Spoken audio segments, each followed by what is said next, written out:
Hey everyone, thanks for joining me today.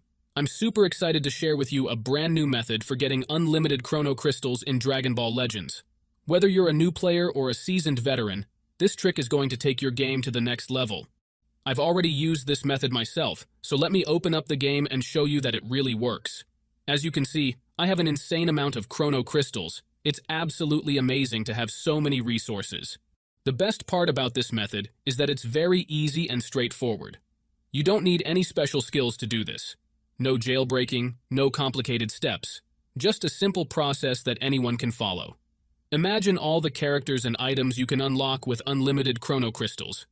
You'll be able to enjoy the game to its fullest without any restrictions. It's a game changer for sure.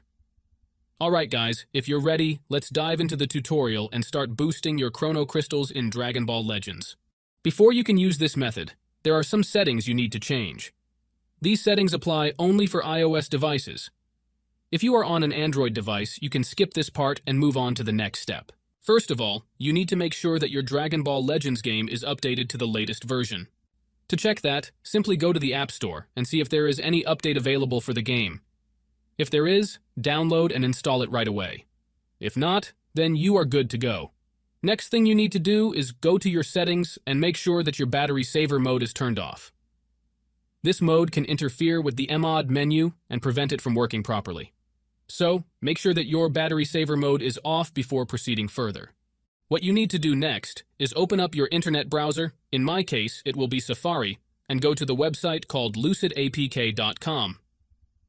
Lucidapk.com is a website where you can find many modded apps and games with amazing features. Once you are on the website, search for DB Legends and click on it. Here you will see some information about the app. To start the download, click on the blue download button and wait some time for the installation to finish. However, there is one more step that you need to complete before you can finish the installation. This step may vary depending on your device model and operating system, and usually involves some pretty simple steps. Don't worry, this step is very easy and quick, and there will be a video tutorial on how to complete it. Just follow the instructions and you should be fine. So, that's it guys. If you enjoyed this video, make sure to leave a comment, like, and subscribe. Thanks for watching, and see you next time.